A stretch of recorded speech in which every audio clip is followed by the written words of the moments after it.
Just yesterday, I did a video praising Sega and Sonic Team for trickling out information for Sonic Racing CrossWorlds. That is, they're not giving us too much information before the game releases, but also not keeping everything dry and barren, and we just have no idea what's going on. And after saying that, they released a new trailer for Sonic Racing CrossWorlds. Guys, we're going to get into it, but first, hello, my name is OCDsaster, and this is OCDsaster Blue, my Sonic exclusive channel, where everything we do here is Sonic related. So if that sounds like something your speed, consider checking out some other videos after this one and subscribing.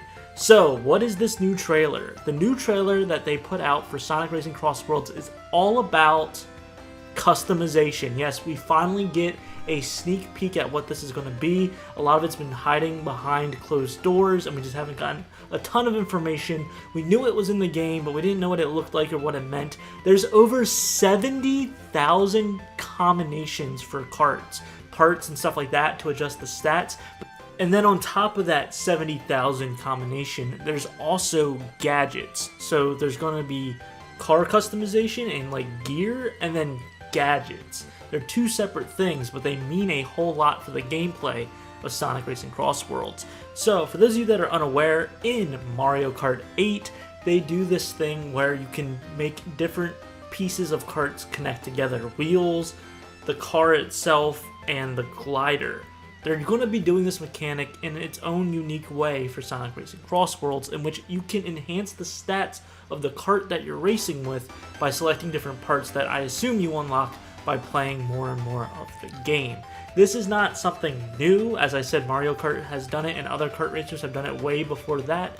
However, it is nice to see them put so much detail in the karts rotating and stuff like that as they show in the trailer, and showing the stats of the vehicle and just all the different ways you can play around. I mean, 70,000 is crazy. I have a concern about the gear and the kart customization, but I'll get to that at the end. But this does kind of help with that concern. Essentially, you'll be able to take your favorite Sonic character and then build a kart around them to your specific needs and wants. For example, I am a huge drifter. I love being able to drift around a course, so I'm going to make sure the handling stats are as great and crisp as possible. I'm sure there's going to be sort of a balancing act where if you go too high on one stat, you have to go lower in another. I think top speed is important as well, and also acceleration. When you get hit with an item, you got to be able to rev up and keep going. So those are going to be things that I'm going to have to play around with, but I definitely want to see how great handling can be for a kart and just try to play around with that for a little bit. That's going to be a lot of fun. In addition, so you have the 70,000 unique combinations for karts and constructing your dream vehicle. However, there's also 70 gadgets, and this is something on top of your kart stats.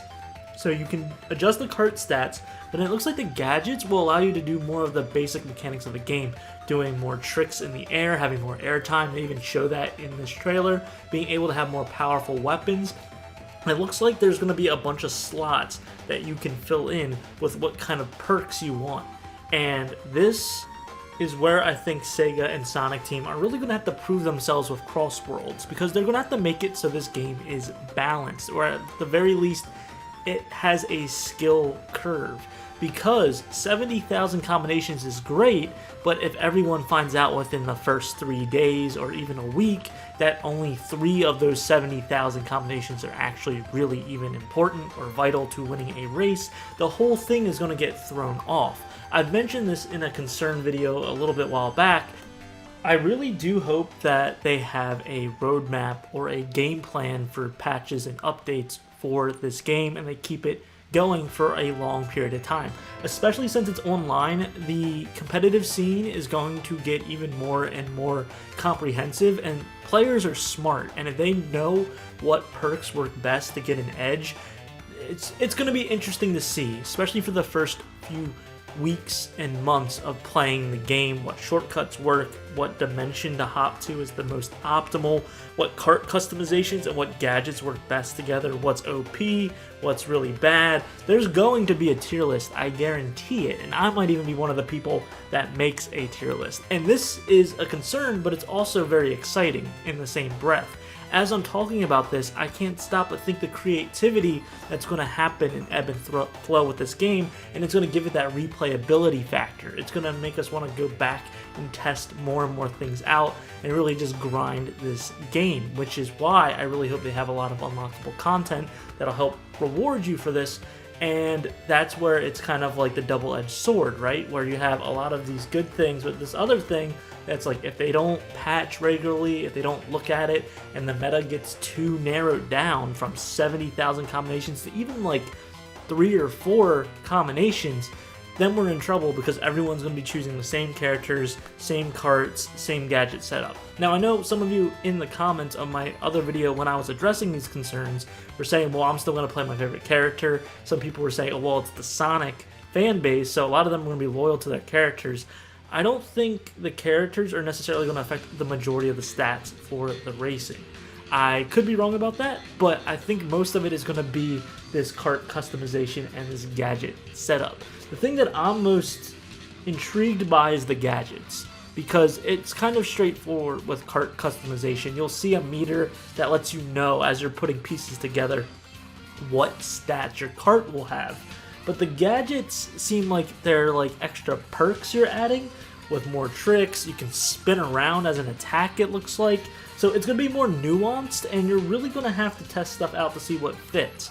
And if they do it right and everything works in a very balanced way, this game could be peak. This racing could be a whole new level of like strategic, competitive racing for a mascot racer. I know the Mario Kart racers are pretty hardcore and they can, you know, do some pretty cool stuff. But it'd be nice to have more competitive racing games that aren't just Mario Kart. And then like obviously you have the casual scene as well, which I'm excited about. But yeah, what do you guys think? Do you agree with my concerns, or do you think I'm worrying for no reason? What do you think about this new trailer showing off the cart customization and the gadgets? Are you more excited for the cart customizing or for the gadget portion? I didn't mention, but you can also get decals and stuff like that, obviously, for these carts. It wouldn't be a kart racer without that. That's not something I really care about. That's more of an aesthetic thing, but I'm really concerned what you guys think about all this. So please fire away down in the comments. I'm OCDsaster, and I hope you have a super Sonic rest of your day. See ya.